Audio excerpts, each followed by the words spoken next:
Okay, it is about 8:32 and it's Thursday, August the 13th, 2020, and welcome to Introduction to Criminal Law. My name is Richard Wright, and you'll get to know me over the next 6 weeks, 5.5 basically, because this week is a shortened week. And you'll also discover that my lectures normally are not in the morning this early. Most of my students don't like these early morning lectures, and neither do I. But I had to do something because I had 3 lectures I had to do between Friday to Wednesday when class first started. And I usually don't do lectures the first day. I'll usually wait at least until the next day, and so the lectures usually will take place in the evening, as you'll discover, and yours will be Tuesdays. So you'll see as we go through. And so today what I'm going to do is I'm going to spend more time going over the expectations of the assignments for the week, and I'm going to make sure that you understand what is expected of you. And as you'll discover, I'm pretty firm, but I'm also fair, and I'm pretty consistent as well. And you'll learn some things about me at the end. That's why this lecture goes an hour and a half. Most of them will go an hour, maybe a few minutes over an hour every week, but not an hour and a half, and certainly not beyond that. So let's go ahead and let's get started. I'm going to share my screen.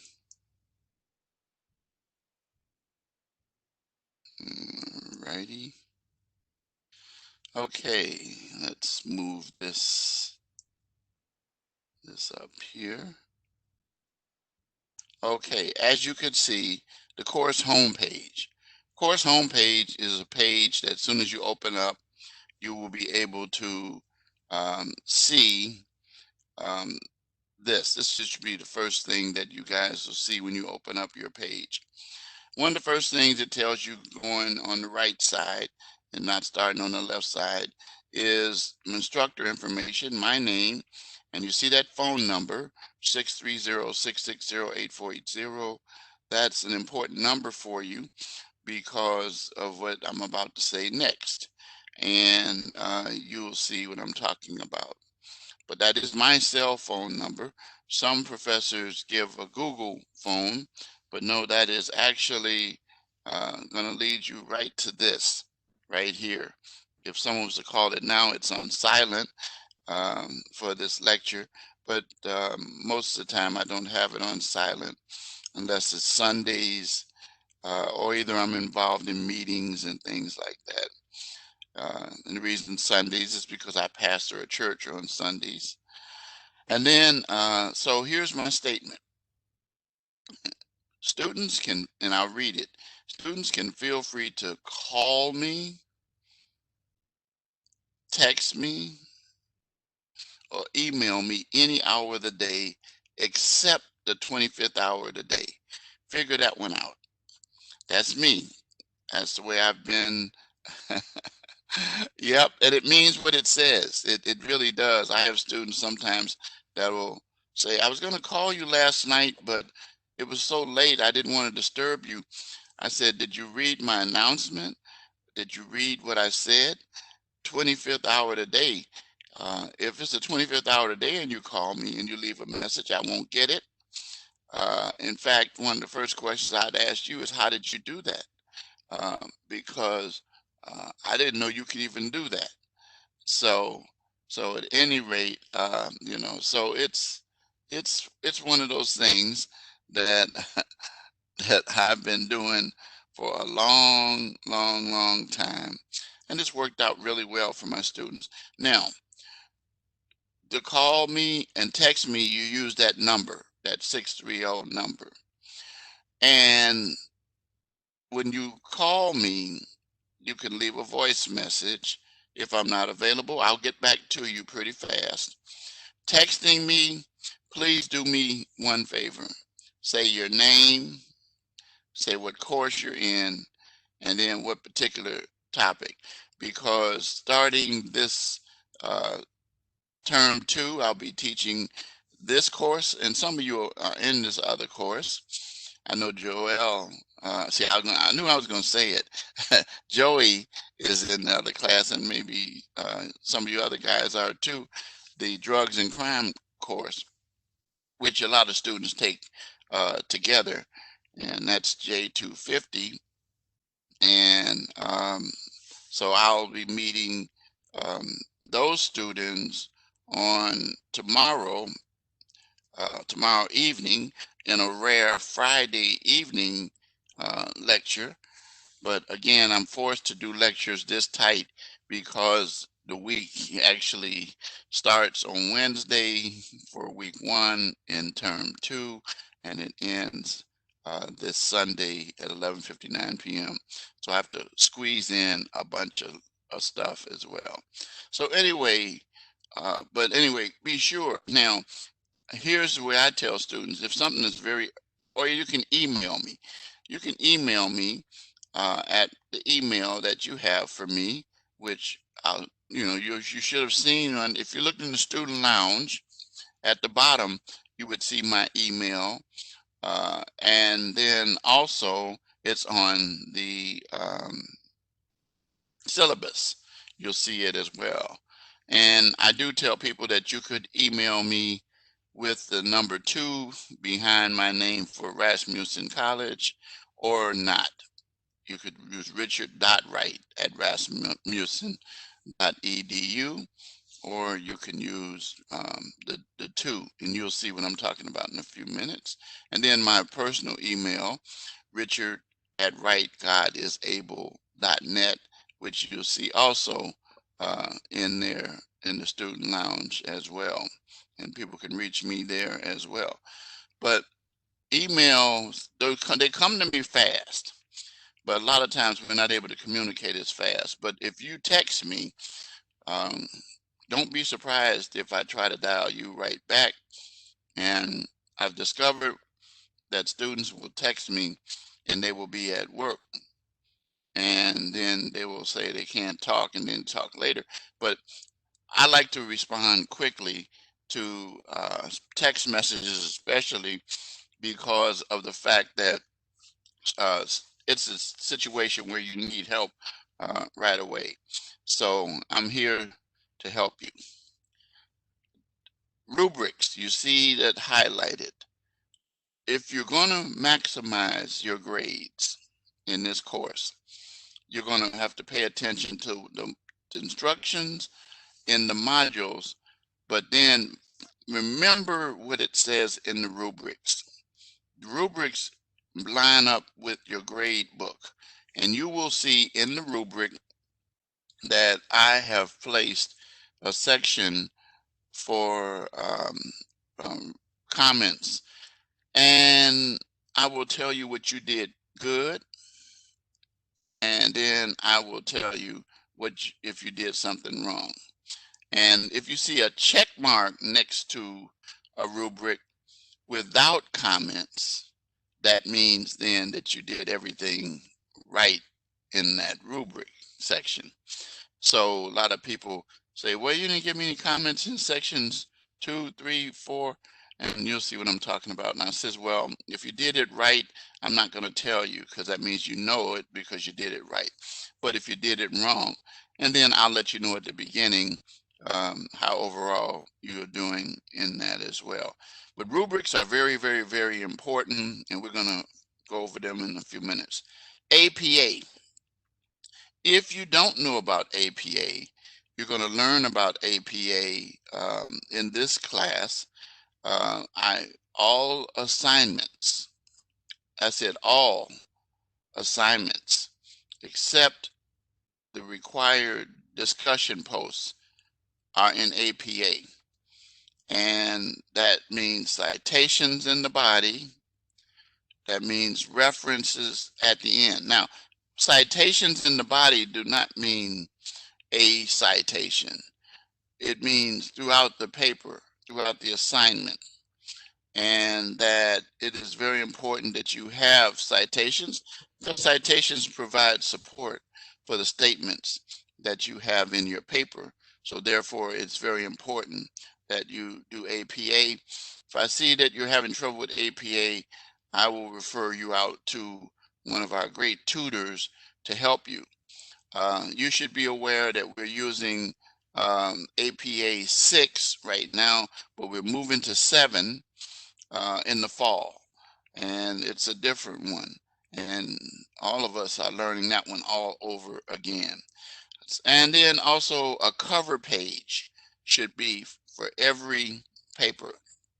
You'll lose points for that, as well as the reference page. So if it says your requirements for your assignment involve a certain number of pages, then you want to make sure and be aware of the fact that I am not going to uh, uh, I am not going to take your reference page as counting, or your cover page, the content so of the materials, what's going to count to satisfy the page requirements. And the reason why we have page requirements is because, not because we want to try to make you fulfill pages, but because the fact that we've discovered that it takes that amount of information to adequately address the issues that are involved in the assignments. So you want to make sure that you get those things taken care of as well. Critical thinking is one of our transferable skills that I'll talk about in a few minutes. And these are skills that employers have let us know that they want um, their employees to have. So we promote critical thinking in our school as one of the 6 transferable skills. I am really a big critical thinker because I went to law school. As if you looked at my background, you saw that. And I was a criminal defense lawyer for many years. I was a policeman. I didn't put that in there, but I've done police work, investigation, and all of those things. I was also a paralegal. So I've done everything that our program pretty much offers in my many years in my professional career before I started teaching.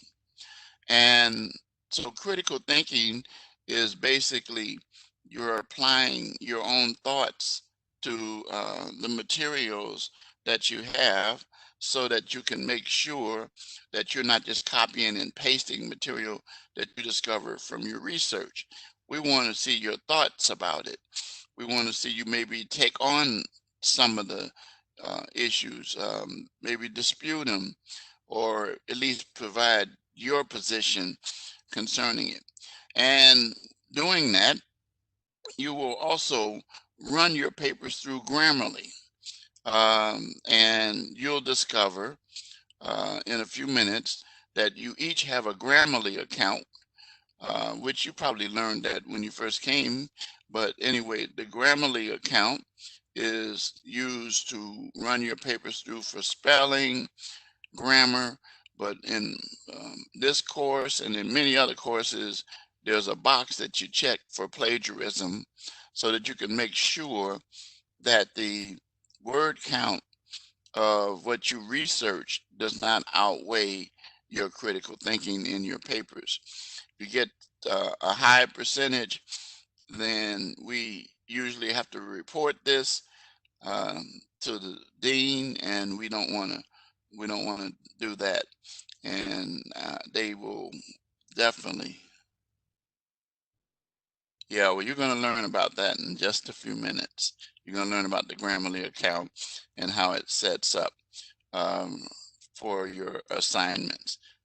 All of your papers that you do, I run them through Grammarly before I actually grade. And sometimes it stops me there from using all the points in the rubric if you're if your percentage is above, I usually above 25% is what I usually start to take away points, which means that if you have 100 points for the assignment and you get 30% Grammarly, then you'll lose 30 points right off the bat, and you'll start off with a 70. And that's assuming that you got your assignment in on time as well. So we're gonna I'm gonna share that information in a few minutes about Grammarly. So those are some important instructions. Moving right along, my page is usually full of information to help you. I'm probably one of the professors that have more information on the course homepage. And then this is a reminder too that you'll see that you must do research when you do all of your papers. And your sole source should not be the textbook. Though you can use the textbook as a starting point, but the objective of the textbook is to have you to become familiar with the content of the module for that week, as well as to learn about the topics that we're going to discuss during the course of that week, and to help you become familiar with becoming a criminal justice professional as well. And so therefore, we have a library and learning resource that you can use. And you can also use Google, but you have to be careful about conducting research. You're going to make sure that you use credible resources. We're going to talk about that in more detail when we get to one of our critical skills of transferable skills of information literacy. So I'll hold that for now. So make sure that you conduct research. Now, some people says, well, I didn't see that in the rubric. I said, the additional course information page reminds you of certain things that are very, very, very important. And APA, I already talked to you about that. Roman 12 is the font that you should be using, and your papers should be, people get this right up front, 12 points. That's the size, and not single space, but double space. Now, I'm not talking about discussion posts. I'm talking about your written assignments that you have here. And that goes for me in all the classes that I teach. All right. And then it tells you that you'll lose a point for not having a cover sheet as well. And then these are some helpful resources that you can take time to become familiar with.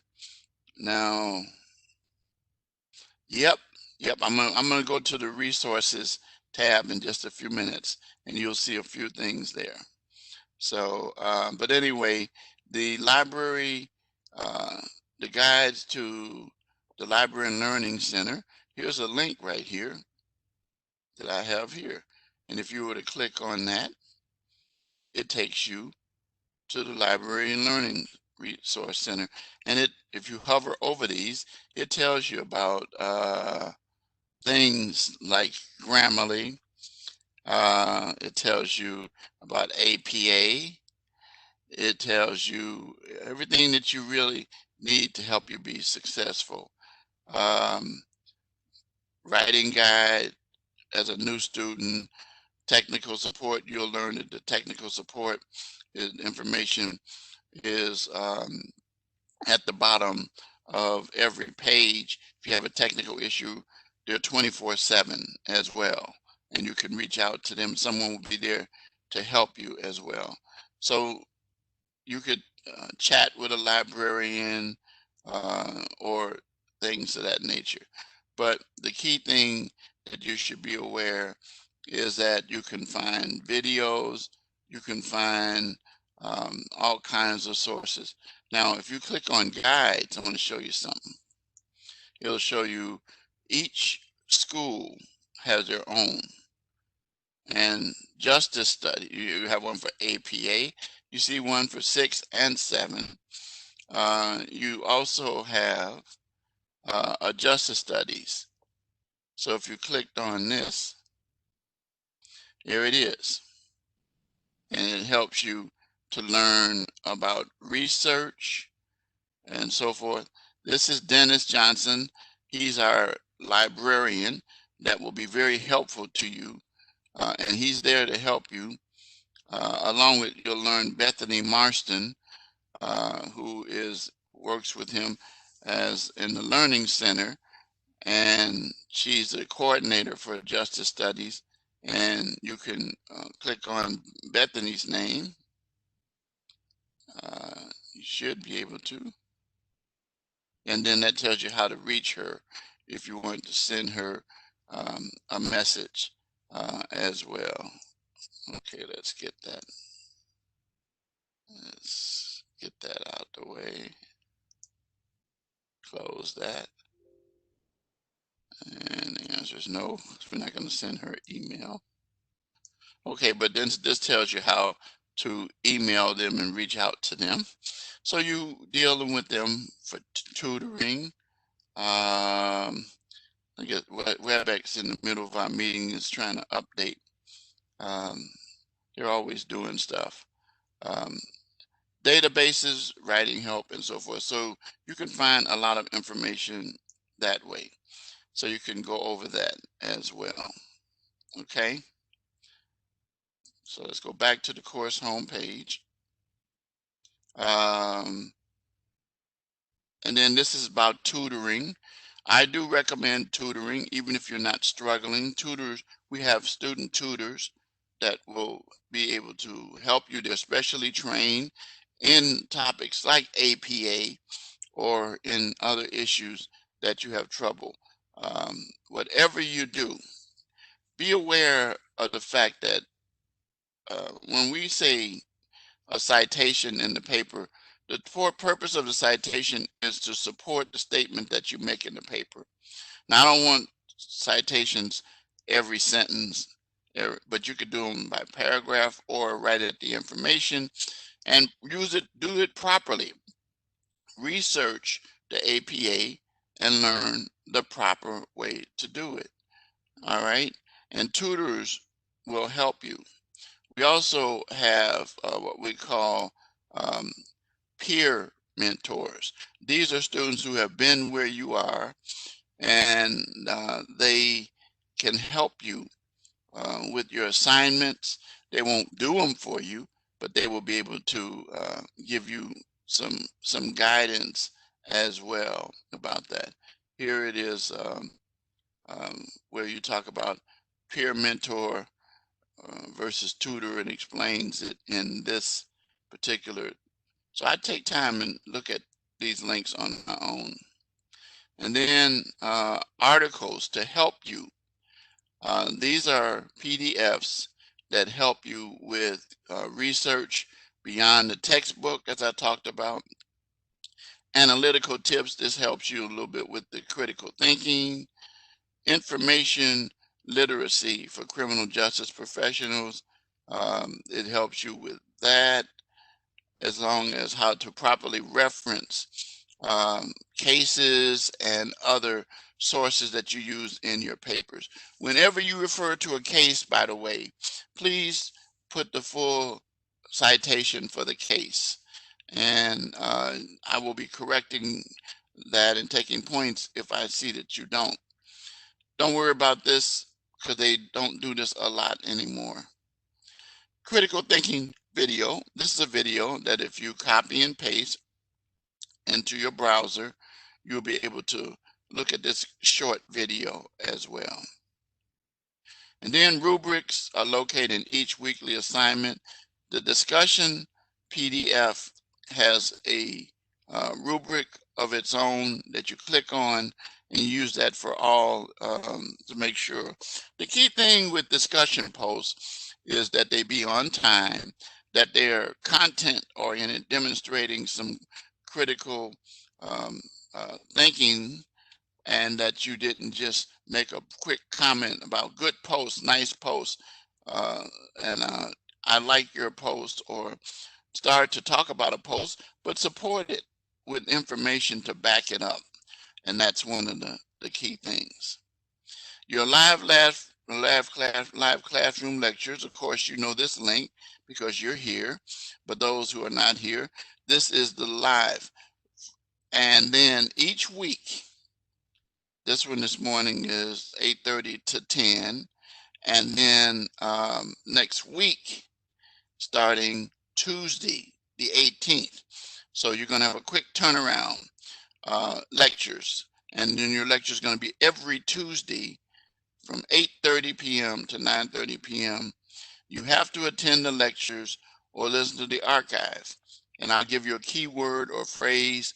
And please, whatever you do, don't do what I'm able to tell by people not following the instructions of the assignments, is because one of the things that I do each week is I go over the assignments to help you to get that done. And then I talk about the content of the material uh, and try to add some stuff that I might have professionally been involved with that fits the module as well. Sometimes I provide additional articles and videos and things like that that can help you that you don't find in your research. And so there'll be a key phrase, and you'll have to provide that key phrase um, by Sunday, 11:59 p.m. Central Standard Time. And we'll talk about that in a minute. Then under recordings, each week I will record, I will post the link to the recording. Now, different from some professors is that my recording links will not be WebEx. And there are a number of reasons why, because first of all, WebEx has problems. Sometimes students can't access them, but I convert them to uh, um, MP4, which they do now automatically, but I further convert them to YouTube so that you will be able to look at it on any device. I mean that you might have access, even your televisions at home. Um, if you have a television like the one I have, I got one of those TVs that allow me to access um, YouTube. I can even look at my lectures that are recorded on my television, as well as my Android, because I'm an Android person. Most of you guys are Apple, but you know, you can get the same thing there as well. Also, I should let you know that there is a WebEx app that is available from the Apple Store and then also from the Play Store that you can um, download, and you can access your WebEx sessions as well. I've done that before on the run. So now um, let's get into the resources tab. um, I'm going to familiarize you with. Here it is right there. And it tells you a lot of resources, library resources. It tells you some of the same stuff you already learned. APA helps you to deal with how to do it. If you clicked on the guide, it opens up. There's a little toolkit, and it helps you, and it tells you how to do citations the proper way. And it explains to you, it says 7th edition because that's what they're moving toward. So you can get accustomed to learning how to do that. Those of you who are still going to be using 6, as I said, you can do that right now. So anyway, that's for APA. You kind of get the point that it's important for APA, and you're going to learn a little bit more about why it's so important in just a minute. Grammarly. This right here, if you click on this, it tells you how to create an account. Click on here for instructions. Now, remember what I said. Make sure that you utilize your Grammarly account for the school, because otherwise you have to pay for the plagiarism. aspects of it. You want to make sure that you create your Grammarly account, and it tells you um, if you register using your Rasmussen student email, you won't need to enter an access code, and then it tells you about how to use it, and it gives you all the details and steps here. But you have a Grammarly account that goes with going to the school. All right. You have Noodle Bib that helps you noodle tools with your uh, setups, and then a writing guide and so forth. And there's all other kind of things. Again, dealing with setting up appointments for a librarian and chat hours and everything. We're here. We're different from some schools because we want to help you out here. There's an academic integrity video, which we're going to see in just a few minutes, but we won't see it in here. I have it posted on the course homepage. But for right now, I want to talk about transferable skills. And I'm going to click on this. I already told you about that. Let's move this down here for now. So transferable skills are very important, and transferable skills are what is necessary in order to be able to satisfy the requirements of the school. But you don't have to worry about thinking about them because they're built into each of the assignments and what you learn here. And anyway, and as I said earlier, you'll have a chance to use these skills throughout not just this course, but all the courses that you take at Rasmussen. And so I'm briefly going to just talk about them. You can go in and you can learn more about them on your own by clicking this link. But they're all over the place. You're going to hear it over and over and over here. So there are 6, uh, and the first 3 are individual for building yourself up. And critical thinking, I've already talked about that a little bit. But basically, as I said before, it involves your creativity, you're involving, applying your, as it says, intellectual standards to clarity, precision, logic, and reflection. We want to know that you didn't just take the material and look at it, but that you are able to respond back and give us information. And the critical thinking is very, very, very, very important. I'm what they call Mr. Critical Thinker because of my Socratic method that I learned in law school, where I ask questions and eventually the answer will pop up in your head and you'll be able to provide the answer. Uh, Digital fluency. Everything's digital now. All systems, you have internet, everything. This course itself is digital.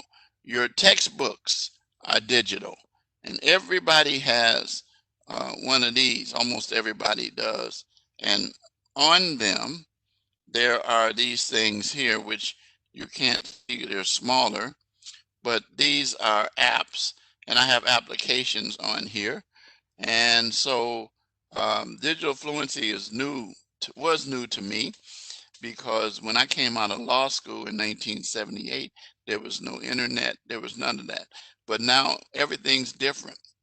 It's good because your books, your textbooks, you can save your files right on your phone, your tablet, your computer, and be able to use them.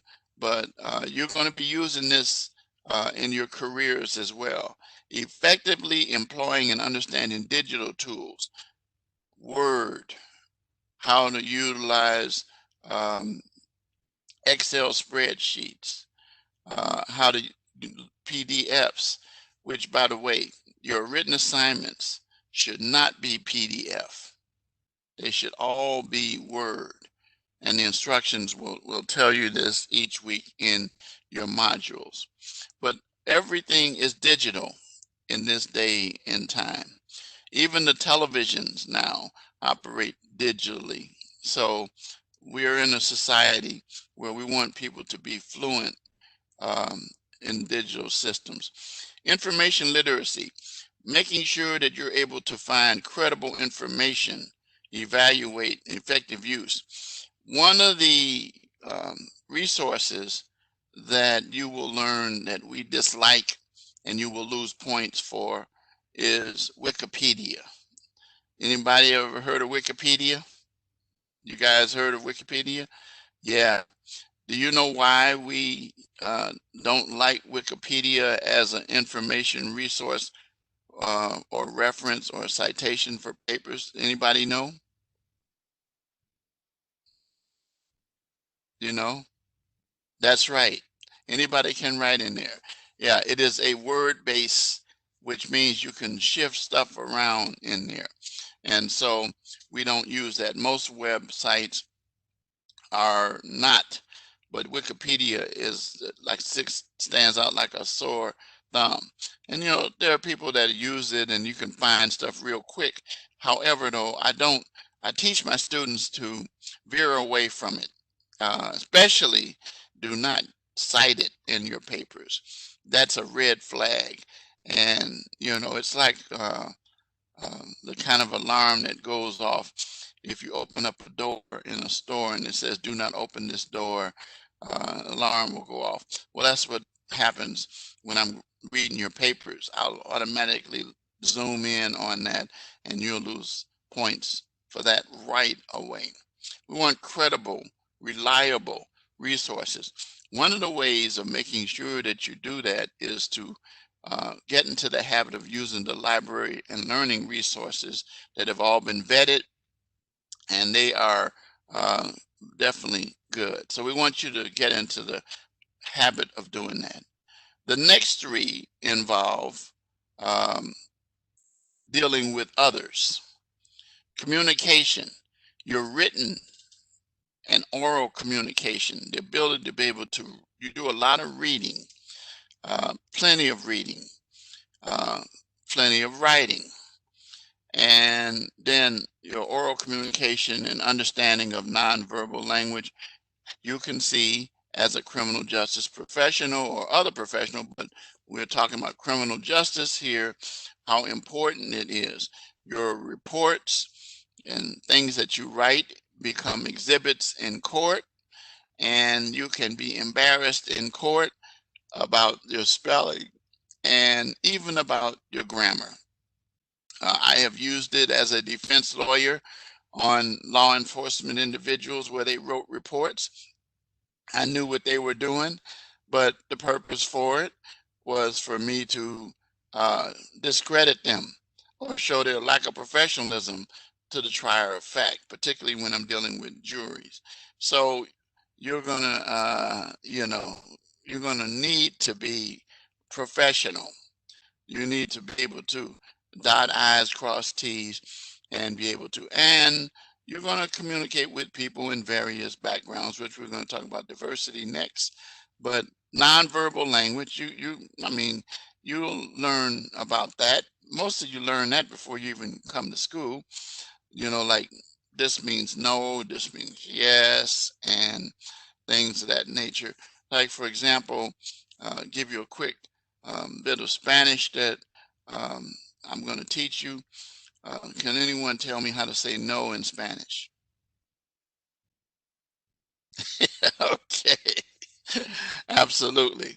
And so, I tell people, I says, there are some words that are universal, but the point of matter is that when you shake your head, you do your body a certain way, you send a message out, and you need to be able to be proficient in being able to do that. You're going to have people you deal with as a criminal justice professional, whether it's law enforcement, parole, probation, corrections, you name it, forensics, any of that, you name, whether you're going to become a lawyer and so forth and so on. Diversity and teamwork. One of the critical skills that's so important in our society that we need to work on is diversity. We believe that people should be given fair opportunities regardless of race, sex, national origin or sexual preference or beliefs, and should be respected. And we at this school uh, provide details on it. Right now, as I'm speaking to you, normally I would be in a session uh, from 9 to 10 on Thursdays, where we are in the Diversity and Inclusion Committee, and we're dealing with this one book that we're uh, teaching people about individuals in diversity. And let me move this a second. And here it is. We're using this book. It's called Blind Spot. And we're using this as hidden biases of good people, and we're doing some analysis. And so the key thing is that what we want people to recognize is that you're going to be dealing with people um, right now. Before you come to school, you deal with people from various backgrounds, your community, your neighbors, the whole country, the world, and people of different ethnic groups, different positions, different beliefs, and everyone should respect them and be able to learn to work together in teams. You're going to work with individuals as a criminal justice professional, as I worked with scientists, I worked with detectives, I worked with investigators, I worked with prosecutors, judges, um, other individuals as well. And I worked on a team where I had a team of people to work with me to help me in preparing my cases, paralegals, and the whole 9 yards. And so the point of the matter is that you're going to work with people from various backgrounds, and we get you to focus in on that as well. In this class, you will be working teamwork pretty much on assignments through the discussion forum, where you'll be replying and responding to each other's posts. And that's one of the ways you do teamwork in this particular course. Ethics and professional responsibility. Ethics is so important. You have to be professional in what you're doing, and don't take shortcuts. And learn to tell the truth. You know what you learn as a kid.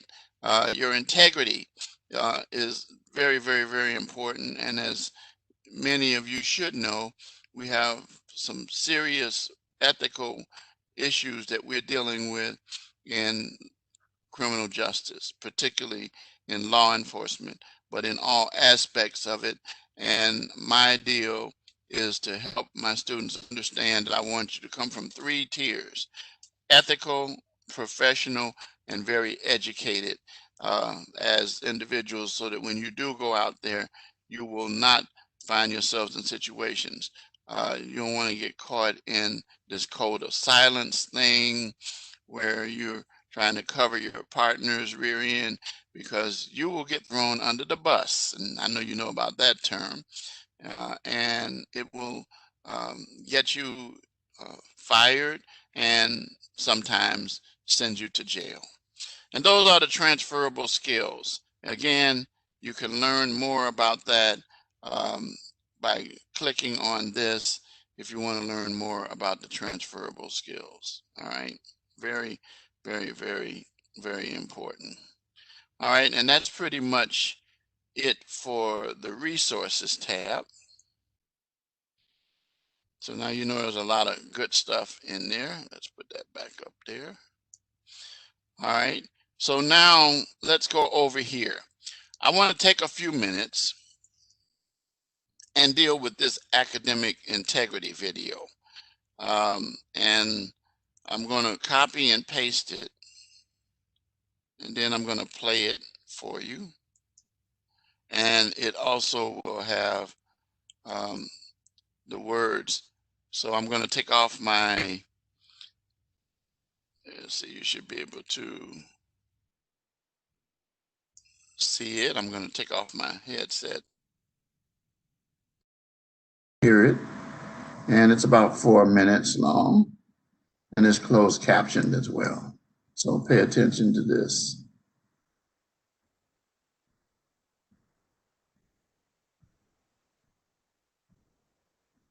What is academic integrity?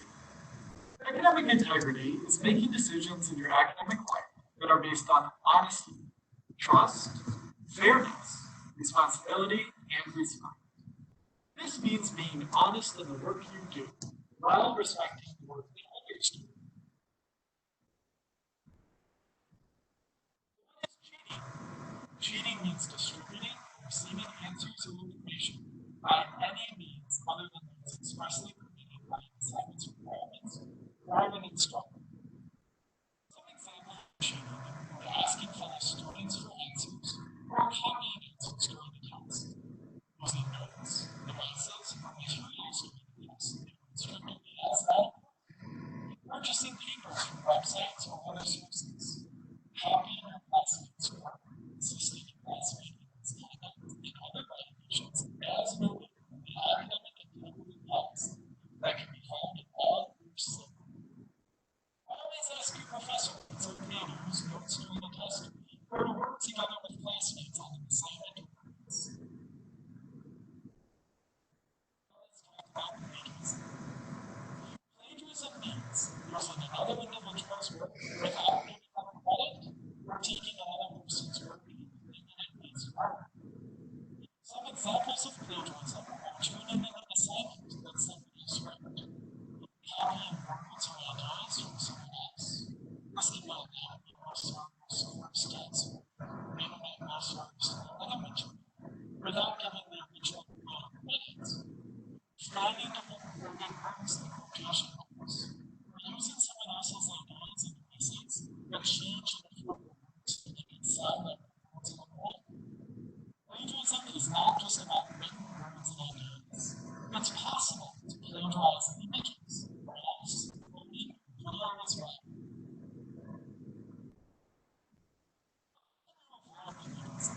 Cite your sources, both in the body of your paper as detailed citations and on your references page. Whenever you want to use words, images, media, or ideas that were created by another person, you should cite that person of record as the source of that information. How does academic integrity relate to the work world? So it's just occasionally. Integrity in the work release starts with work practices and skills built while you are a student. Would you turn in a project document to a manager as a record when somebody is submit? Not if you want to keep your job. Individuals can be reprimanded or even fired from their job for plagiarism. Following academic integrity documents while you are in school builds those skills and ethical practices that carry through to the workforce. Okay, I understand how they're counted, but what about inside your head? If you have questions in the academic integrity policy, consult your course syllabus, talk with your instructor or lead, and if you need assistance with EPA citation style or how to avoid plagiarism, contact the Rasmussen collaboration through our live chat or schedule a research appointment on the website or through the resources tab. If you would like APA tutoring, schedule an appointment with one of our peer tutors on the resources tab. Okay. So that is That, and now you see where I was talking about citing, citations, and references. It has to do with academic integrity as well. All right. So this will be here for you. You can look at it anytime you get ready to as well. And then also, it's also in the resources tab. Except here, you get the full picture of it here. And you get the closed caption as well. Your writing process, this is the source that helps you. I'm not going to open that up. And then there we go again, some more APA. You click on that and open it. And then there's the link there that helps you there. All right. So now you should have received, and I'm not going to go over all the details of it, of a welcome announcement that you should have had a chance to read. And pay attention to the highlighted points in here. Very, very, very, very, very important. And that you take a look at these items. The syllabus we're going to go over in just a few minutes. Your course calendar, you're going to be familiar with that. It has deadlines and everything on it. There's a section called General Course Questions, which anyone can answer the questions, and you'll find that if you go under discussions, um, General Course Questions, and then you could click on that, and then you can type in, create a thread, and put a question in there, and anyone can answer it, even you guys. And then, of course, there's your discussion forum. And then your student lounge, which many of you have posted. I can see who has. And then my welcome, that you can see, and you learn about me, and you see myself along with these are just some of my kids. These are 4 of my kids. My 25-year-old son, 20-year-old son, 21-year-old daughter, and she's much bigger now. She's now 12, and then my wife and myself. And then I talk about some things about myself, showing you the picture of one of my greatest accomplishments, and that's getting my law degree in June of '78. And then this little mnemonic in here to help you if you pay attention to that. And then remember I told you about my personal email address is in here, along with my Rasmussen email without the two phone numbers. You'll hardly ever call that 815 number reasons, because the fact that we are virtual now. In this class, we are pretty much virtual all the time, but very rarely now we're on campus here. And so that's where you could find the student lounge. So anyway, going back. So with the welcome announcement, you also check your course mail. That's where information concerning your communication here within the course itself. Don't put personal information in um, the question section. That is, you put that in the course mail. You don't put that in the general course questions, because everybody will see it. All right. Your calendar. Okay, then your resources tab, you guys are familiar with that. Your report tab, that's how you look at your grade book. And then there's some more information about helping you with APA and so forth and so on. This is a reminder about what's taking place right now, and then our schedule for live lectures that take place, and so forth. All right. And so each week, though, you'll have at least one announcement. So before I go to that, I want to come back to that, but I want to go to the course calendar. I want to show you the course calendar. Your course calendar, you can access it um, up here, but I usually do this because it combines, and you'll see in a minute. So I'm going to click on course calendar, and it brings up the calendar. And there's a little, just so you know, it's not just this little thing here. You hover over it, open it, and it gives you details. Live lecture, same thing, more details. And then this week, listen to me. Your initial posts and reply posts are due Saturday. All right.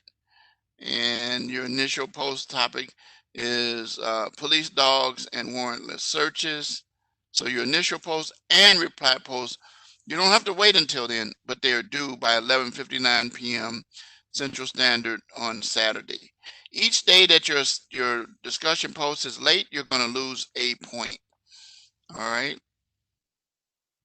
And then your written assignment for the week will be due this week on the 16th, which is this Sunday coming up. Then you'll notice, just sharing with you, after that, your initial posts are all due on Tuesday. And then, you'll notice too, as I always like to remind students, that the course ends on the 18th of September. So it's pretty fast. It's pretty fast. So it ends on a Friday, not on a Sunday. All right. That's why it's a 5.5 class. And you can hover over it. Like I said again, the calendar, you have it all the time. So you can always have access to it.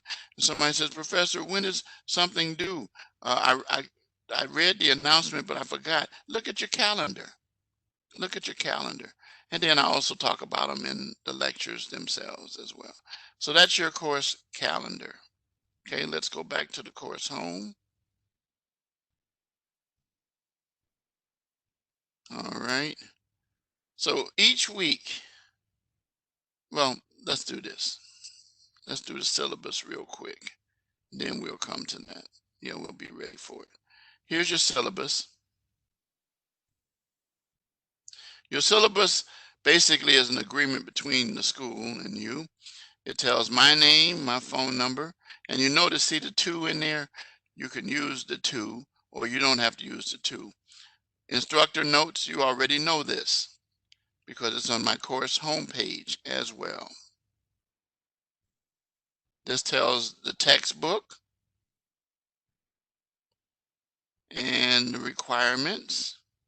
It tells you when the term starts, and it tells you the assignments when they're due for term 1.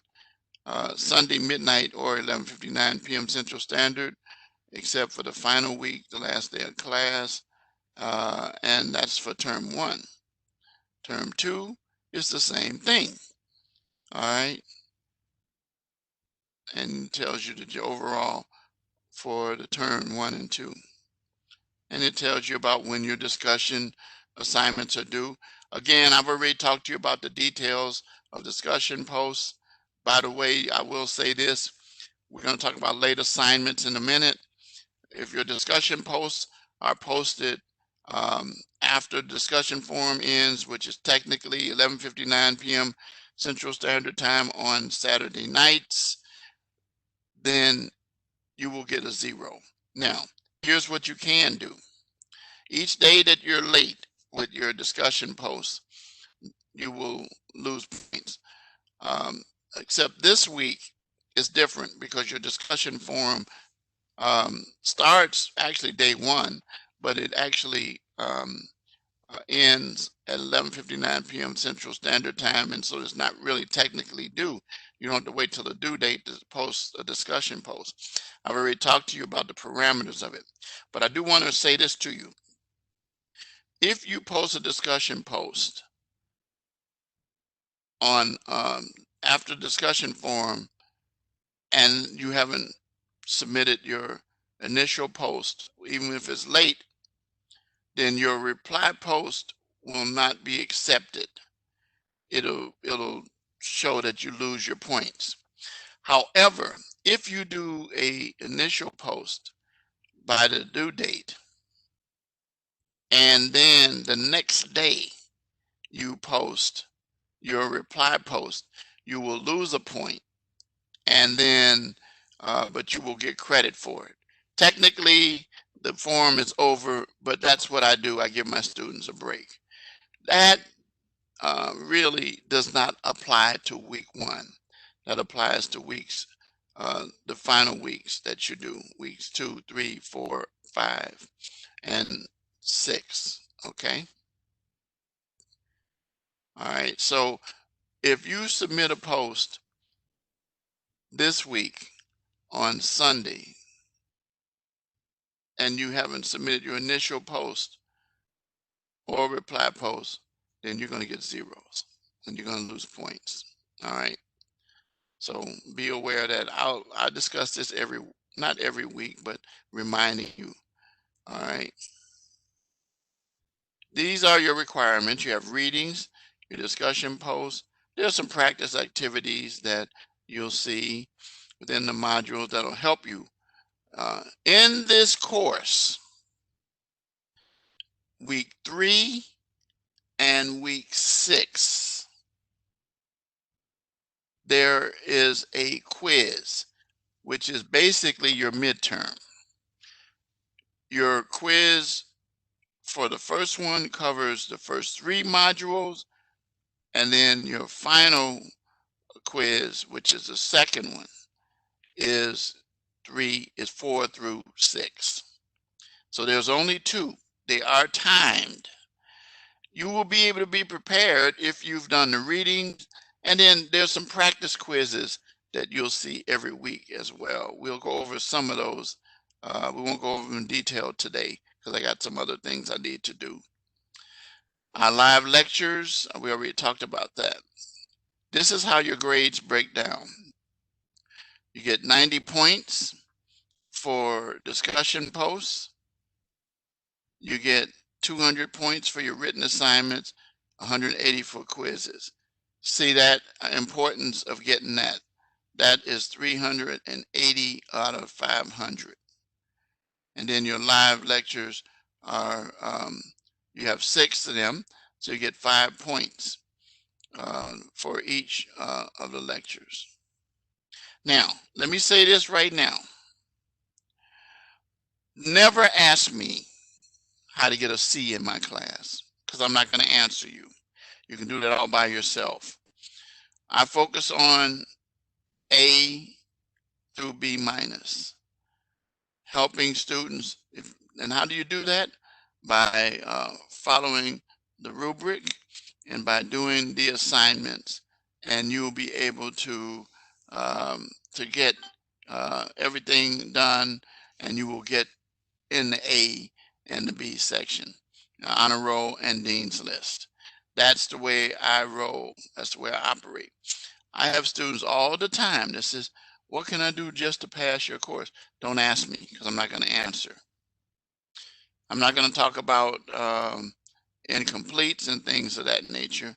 And then these are the things that I do. We've already talked about transferable skills. Attendance policy, you can look at that on your own. Now, the late assignment policy, I've already covered it regarding discussion posts. But I do want to let you know about late assignments. And it says here, you have up to a week after the deadline to submit your grade, your papers for grading. However, be aware that each day you lose 10%. So what does that mean?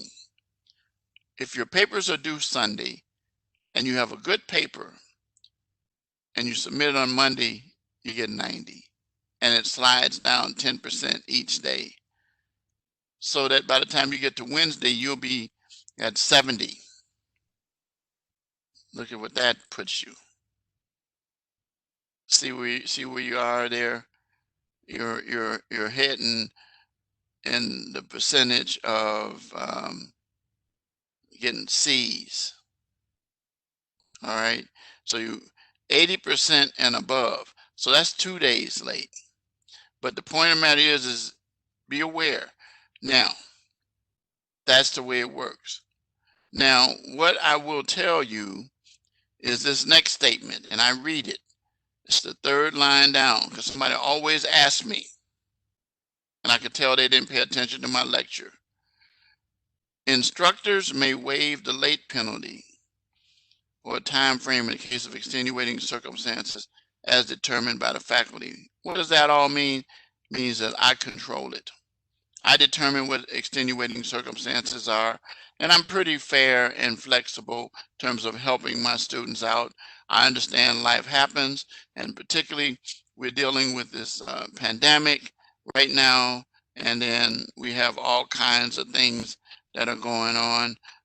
Some of my students are down in Florida, and you know, we find ourselves and to the situation where you may be stuck in a something that's happening, hurricanes and what have you. Right now down in Florida, you have other issues going on as far as the pandemic is concerned. So I work with my students in terms of that. But let me know. I need to know. I had I had a student who who let me know that um, yep, I know you're in Orlando. Um, you find yourself in a situation where you're in a bad situation. Yeah, I was in Orlando last year for my 25th wedding anniversary, which we just celebrated 26 years on the 28th of July. I was glad I was not down there. But the point of the matter is that I work with my students in terms of those kinds of things. And that's what I wanted to tell you about late assignments. I'm pretty flexible. I'll work with you, but you got to let me know. I already told you how flexible I am about reaching out to me. Incomplete grade policy, I'll let you read that yourself. And academic integrity policy, I'll let you read that yourself as well. We're running out of time here. Okay, so now let's go to each week. You're going to have an announcement, and it tells you what is expected for that week. Chapters 1 and 2 of the text. I sent you the PowerPoints. Thank you. I sent you the PowerPoints for the week 1 and 2. Each week you will receive the PowerPoints, which I don't use in the lectures. They're for your study and outline and help you. And then it tells you what materials and information to cover during that week. And then your assignments, discussion posts, and they're usually highlighted. And then your written assignment, elements of criminal law. And then it's a reminder about the open house.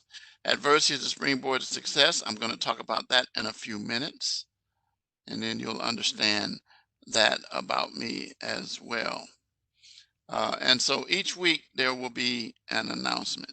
So now let's go to the module real quick in about 2 minutes, because I wanted to be at this at 9:30, but I'm taking time to make sure that you get the information. Discussion post, there it is, and it tells you, you know, what information that you need to do for your initial post. Again, next week I will be getting into details. Your written assignment. Now, I will tell you this, that you need to pay attention to what it says. It says there are 3 scenarios here. Now, pay attention. Each scenario in a minimum of 3 pages, not counting, as I already told you, the reference page or the cover page. Should be 1 page for each of the scenarios, and you should make it clear when you're done with scenario 1, scenario 2, scenario 3. There should be citations in the body of all 3. Reference page is only 1 reference page that has to be for the whole thing. All right. And you're going to satisfy these requirements. All right. Now, here's the rubric. This is where you find the rubric. You click on the assignment. It opens it up. It tells you your due date. Then it tells you your rubric for 40 points. And it breaks it down. This is what I was talking about. So each scenario, it tells you. Now, not on here, but when you get to the grade book, you will see comments under the bottom of the sections. If you did it right, you'll see a check mark and no comments, as I said. These 3, usually you'll see comments in each of these sections for this assignment. Then you have this right here will not change. But notice this says a minimum of 3 pages. And what kind of spaces? Double space or single space? Which one?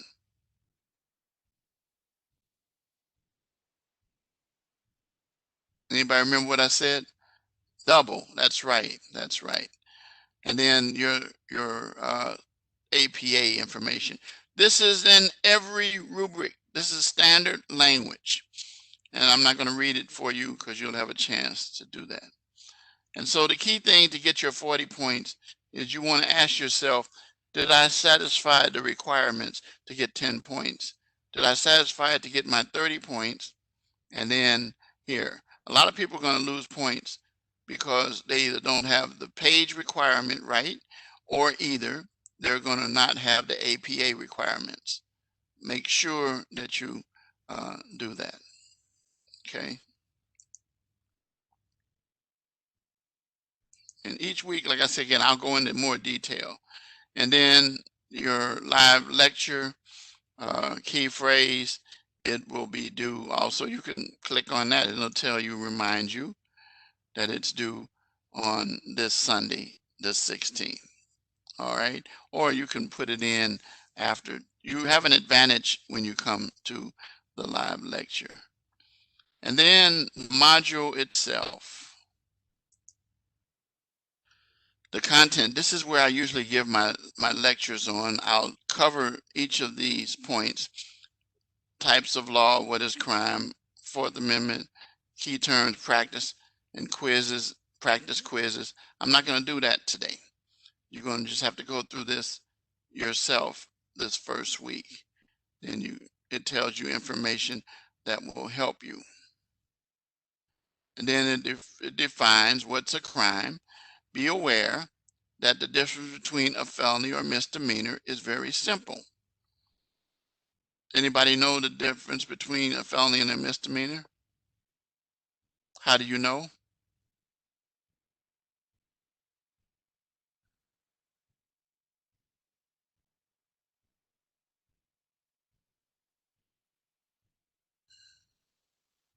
Yep, misdemeanor is less than a year.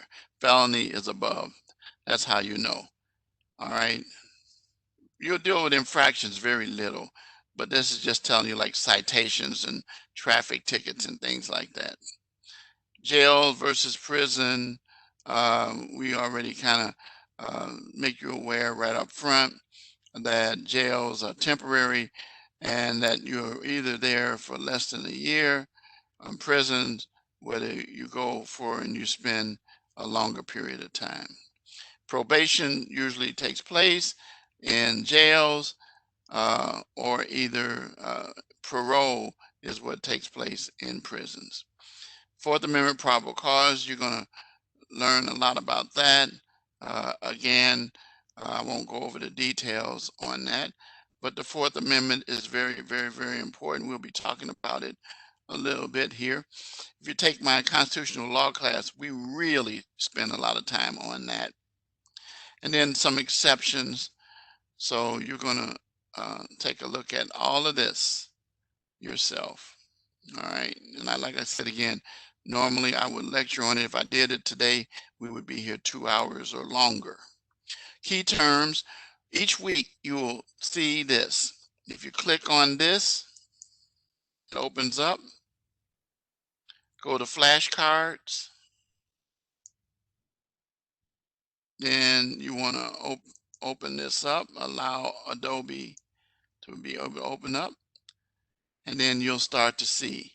And you'll have questions, and then you'll submit the legal components within a statute that must be present or met in order to establish a violation of criminal law.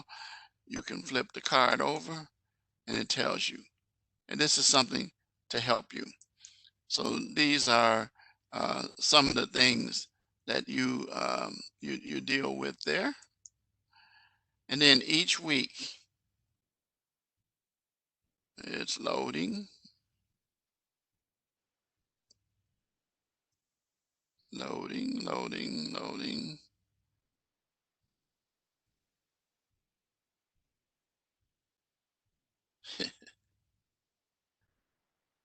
Yeah, let's do that. Okay, let's go back.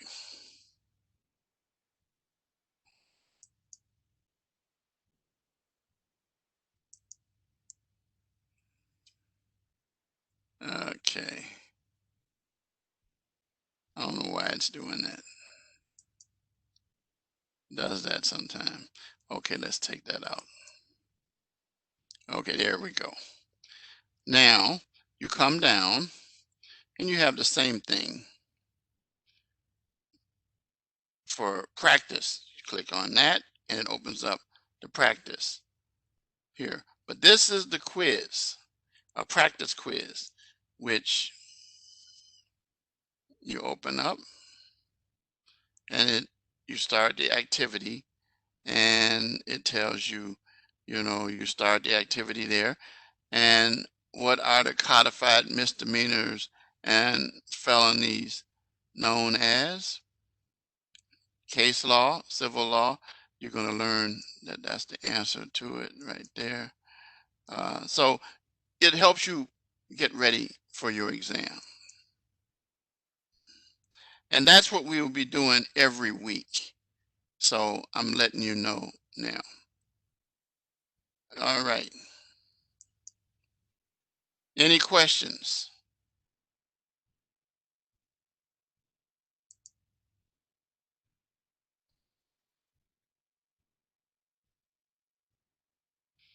No questions? Okay, so now let me stop sharing this. And I want to, okay, here's what I'm going to do because I got to do it. Ooh, I got 10 minutes, but I'm going to try to do it at least within 20 minutes. Let me explain to you something about myself. You saw on there about um, adversity is a springboard to success. You'll see that at the bottom of each announcement every week. I am a person who knows about adversity. It all started when I was a kid, 7 years old. My dad was murdered in front of my face, and I was 7. I have a photographic memory. The guy who did it did not go to jail. He stayed in the house. Turned out he was my mother's live-in boyfriend. He ended up staying with us after that. And from 57 to 62, he beat her profusely. And I was the only boy. I was the oldest, and I had 5 younger sisters.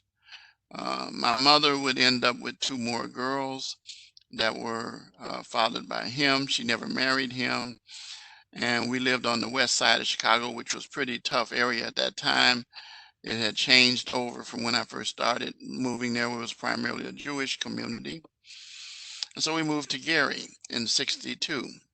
And so in 62, when we lived there, an aunt came and stayed with us from out of Michigan, and the beating stopped because she was a pretty tough lady.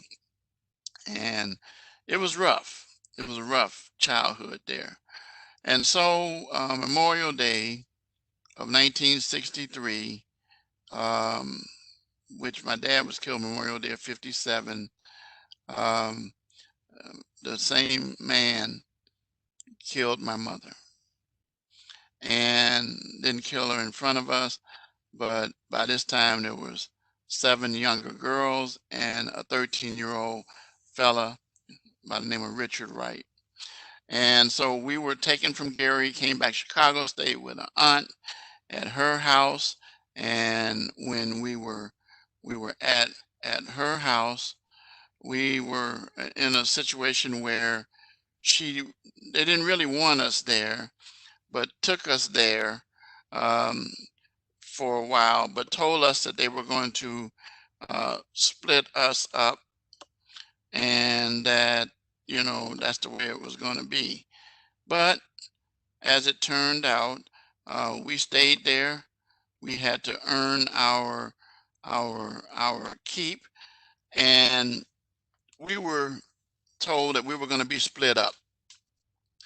But my aunt, the one earlier I told you about, she came back and she said she wasn't going to stand for it, and she took us and she had a house built in the south side of Chicago and moved all 8 of us into that house with her and her husband in 64.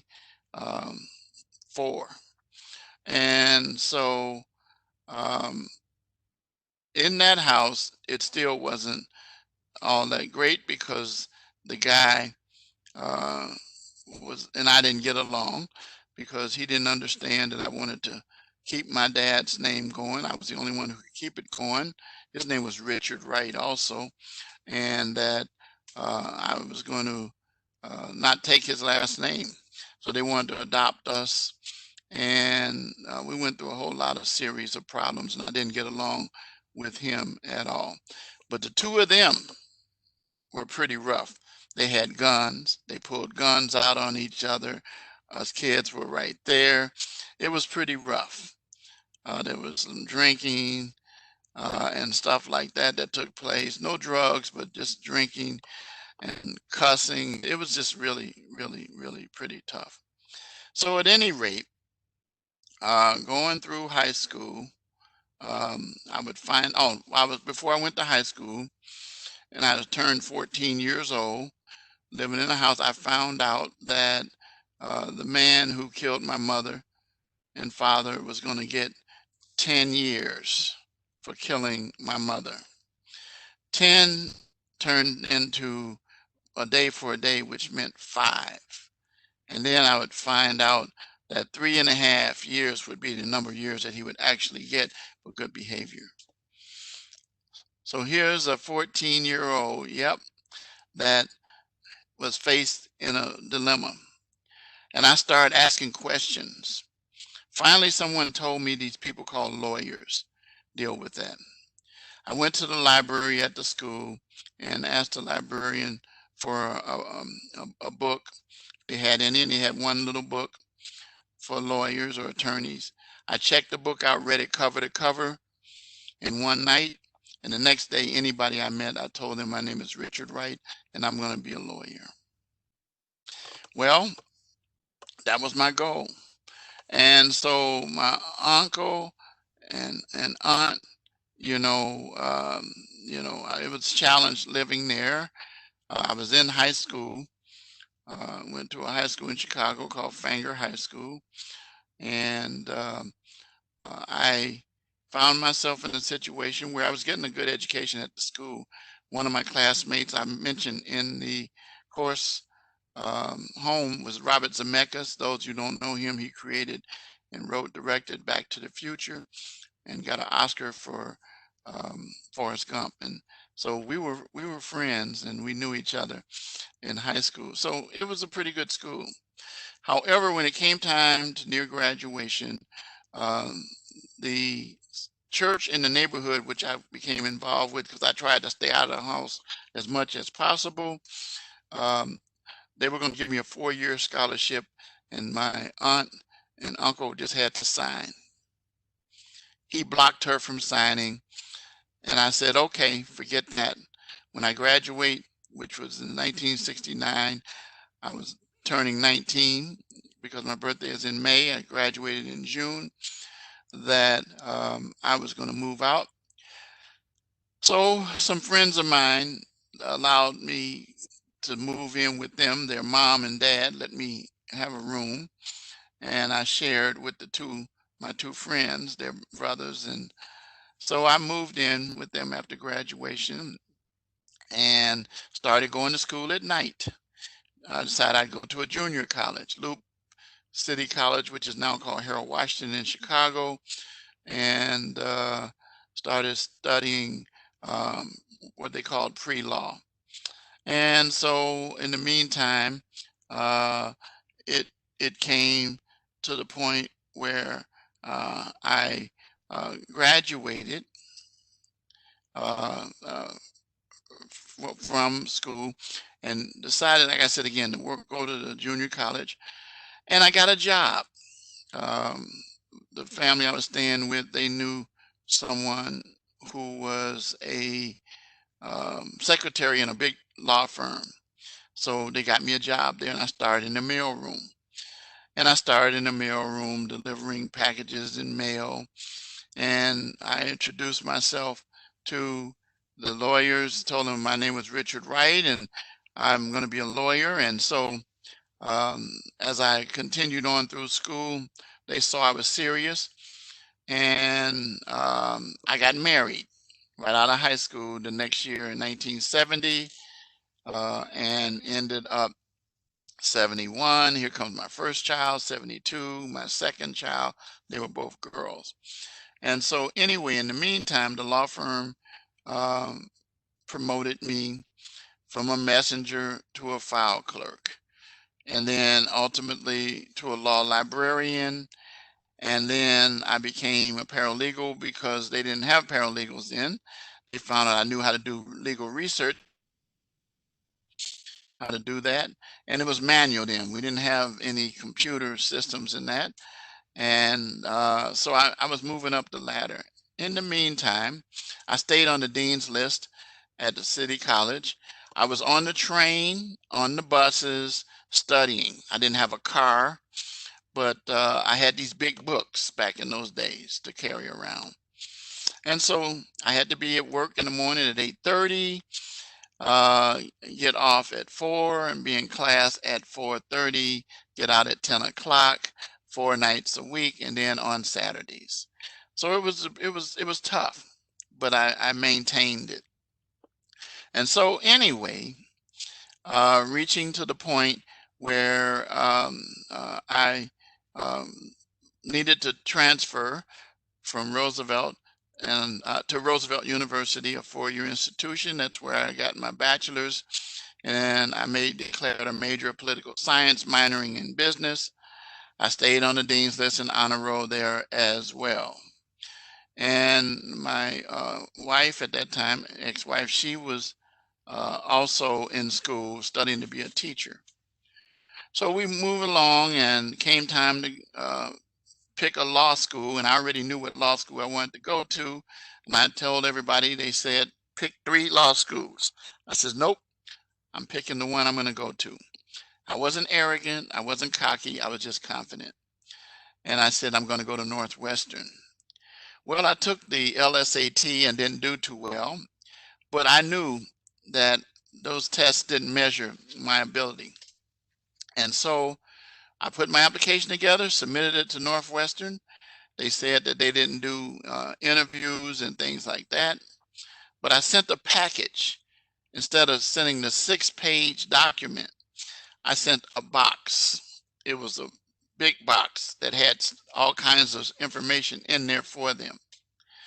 Well, they decided that they wanted to know who was behind this box, and they did something they didn't do, and they requested that I come to the law school and meet with them.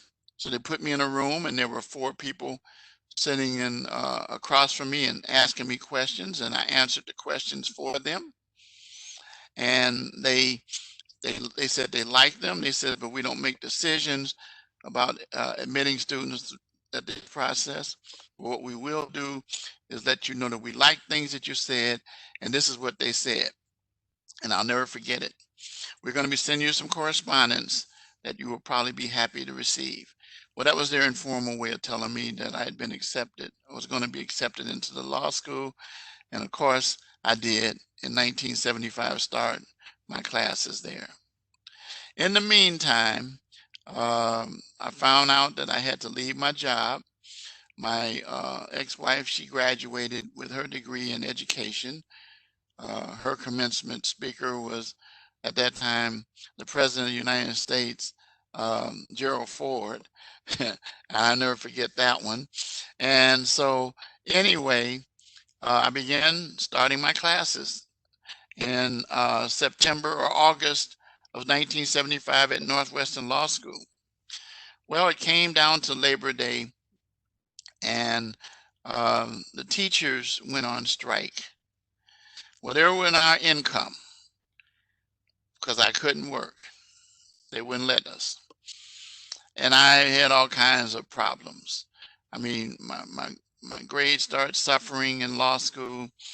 And so finally, I went to one of my professors and told her I was going to have to take a leave of absence. She asked me to meet with her in her office, and I did. She took me in the office, closed the door, stood in front of the door, blocked the door, and told me I wasn't leaving until I decided I was going to stick it out. That Professor Joyce Hughes is still at the law school even right now. She has white hair now, but she has helped many, many, many students after me. And so I made it through. I made it through my law school, stuck it out. We ran into so many problems though while they were on strike that we lost our electricity. I had to study by candlelight. I had to eat out of cans. We took the kids, two girls, sent them to their grandmother, her mother that was not far away. But the bottom line was I persevered and pressed forward on it.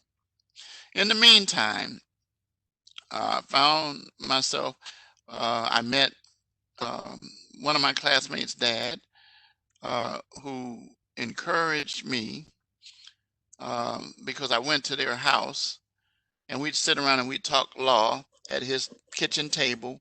And I shared my personal experiences, and he helped me get closure by getting the records that I have even today about what happened exactly with both cases of my father and mother. But he suggested to me that if I was going to learn about the system, that I become a criminal defense lawyer. And so that's what I ended up deciding to do. And graduated, as you saw in the picture. Went back to the law firm, stayed there 2 years, and left in 1980. Started my own practice because I didn't like the ethics that other people I worked with. And I started doing all kinds of law. I started doing radio shows. Know Your Rights. I created a show that spelled WRIGHTS. My phone number was 974-4487, which spelled WRIGHTS. So I had a pretty good business going. I decided 91 to 93 to go into seminary and became a minister in 89. But I actually went through school 91 to 93, and it says pending because I never turned in my final paper, but that's okay. I got what I wanted to get out of there. And so anyway, I went on with my life. By the way, when I graduated, I had one more child to come, and there was a girl as well. So finally, it reached the stage where my um, ex-wife and I parted company, and I continued to raise the kids, and I got married a second time. And the young lady I married, she and I had a daughter, and that daughter will be 30 years old this year, and she was born in 1990. And then, excuse me, her mother became the village president or mayor of a tough town in the south suburbs called Ford Heights. So I was asked to be the village attorney slash village prosecutor, and I took the job, but I said I need to carry a gun. So you can't carry a gun unless you're a police officer. So I went to the academy and became a part-time police officer. And I would find out that the chief of police was crooked.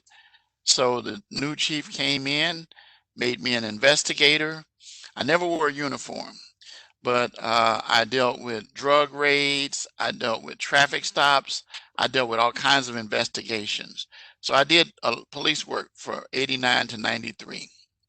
And so then it came clear that my ex-wife, this is my second one now, and my former pastor were doing their thing. So we split up and I got a divorce there. And then I met this young lady in early part of 94, and we started dating. And I decided to retire from law at 50, and that was in 2000. So I started running a janitorial company for a company called Service Merchandise. I started doing closings for title companies where people were refinancing their homes. I didn't want a law license anymore. I had done everything I wanted to do, so I gave it up. But anyway, I continued to study the details on it. I was introduced to the internet and using computers in 1999 as well. So I found myself in a situation where I was moving on, being a minister in the church, and I found myself, um, with my third marriage. My young lady and I got married July 28th. And then our first son came in 95, and then the second one, uh, girl came after that in 2000, and then 2001 after that. Then came the second son, and then the baby girl in 2008. And those are the ones you see. So in the meantime, I found myself in a situation where somebody approached me about a job at a school I never heard of. And that school's name was Rasmussen College. And so I did research, and I found out that the chairman of the board was the former president of Northwestern University, not the School of Law, but Northwestern University. So I took the job and started teaching business law residentially at the Romeoville campus in Illinois, which is my home campus now. And I found myself working there. And then I let the dean know right away that I was a criminal justice professional. So he moved me. Then he left. And the gentleman that you saw in the academic integrity video, John Malatic, who's the dean of the Learning Center, was the dean of the Romeoville campus. And they started putting me in a lot of classes as an adjunct professor. Finally, they started going online in about 2013, and I had to learn how to operate online classes. Not an easy thing for a person. By the way, I'm 70 years old now. A lot of people don't know that, but I still continue to learn. And so anyway, continuing from there, came to a full-time position for state program coordinator for the School of Justice Studies of Illinois. I applied for it and then I got it. Guys, I've never applied for a job that I didn't get. The reason is because of the reason of overcoming adversity and recognizing professionalism and all the things that I'm going to teach you and share with you. And so I found myself many years now be coming up on my um, 9th year in October that I will be at Rasmussen. And I have taught many students, as Joey knows in this class, that I had his brother as a student. And so I continue operating under that vein. And so here I am today with you guys, and I'm going to continue to require excellence, but I am empathetic because I understand people go through things. And so I'll be here to help you. And so with that, we're a little over our time. I'm going to say good afternoon to you. I'll see you next Tuesday. But before that, I want to say this to you to get your points. I want you to give me adversity is the springboard to success. It's rather lengthy, but it's right there in your that's the key word and the key phrase for this week. And with that, I'm going to say again, you guys have a good day, and get your assignments in, and any other questions we'll be dealing, and we'll address them next week. Yeah, it tells you in there, just like it's a drop down for the assignment. It's an assignment. So, yep, it tells you in the section that says keyword. If you go down there, yep, you'll see it. Just to show you real quick, I'm going to share my screen real quick so you'll see it. It is under assignments, and you click down. It's the last assignment. And then you clicked on this, and then it tells you to begin. And when you click on begin, then you put in that information and then you submit it. Okay? Anything else? Okay. All right. So again, so I will be seeing you guys next week. So Thank you so much, Mr. Wright. oh, you're welcome, guys. Stay safe, and I'll see you Tuesday evening. Okay. Absolutely. Have a good one. You too. All right. Bye-bye.